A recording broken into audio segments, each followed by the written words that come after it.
Okay, so this little picture is a little bit outdated because I made it in January, I believe, or very early February. This is supposed to be Mr. Getter's room, but now it's Dr. D's room, which is downstairs. But, we can still use the same signs, just a little bit different. So basically, after second period, right before lunch starts, I'll have Dr. D hold back Rene.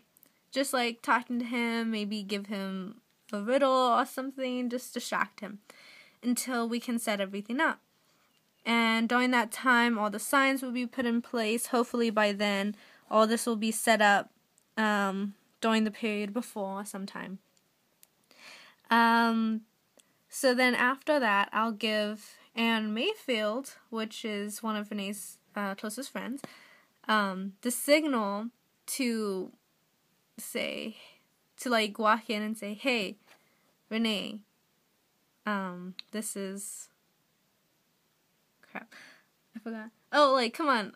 Come this way. Follow the signs." So the signs will lead him all the way from wherever into the foyer.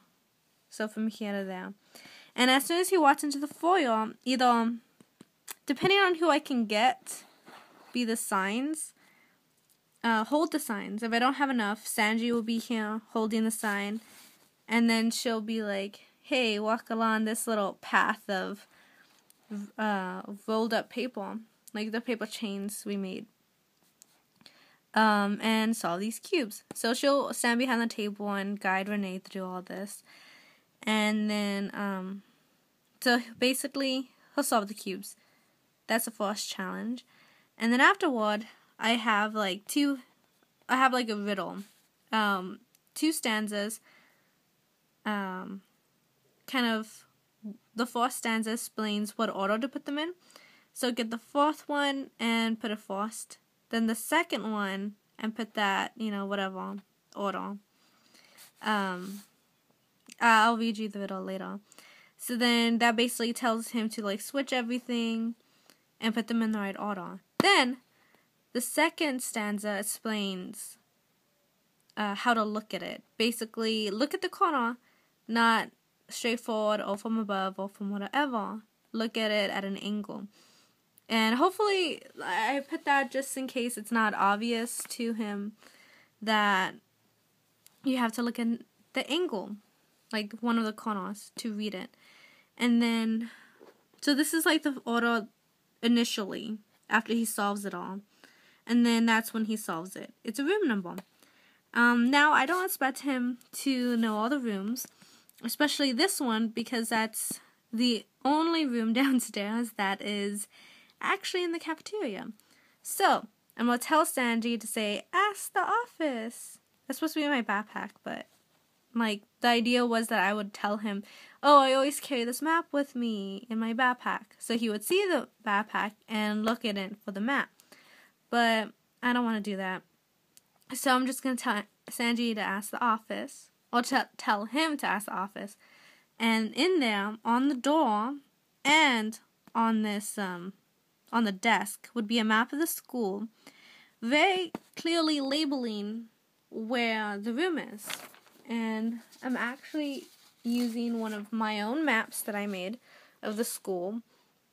See, healthcare's full plan. It's much simpler than it looks much cleaner than the fire emergency map. And so, as you can see, room 116 is in the cafeteria. That's the office.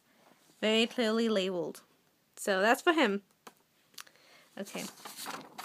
So then afterward, after he finds this map, he'll go to the cafeteria where I'm going to set up inside Miss Shearhart's room.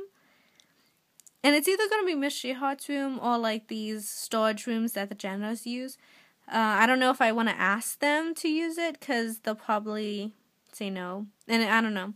I feel like it'll probably be better to use the room. But, I'll try. I'll see what happens. Anyway, this is going to be decorated with the same kind of decorations that we use to the chains, and a sign saying knock 3 times. And then once he does that, I'll open the door and I'll be holding a sign saying, will you go to prom with me?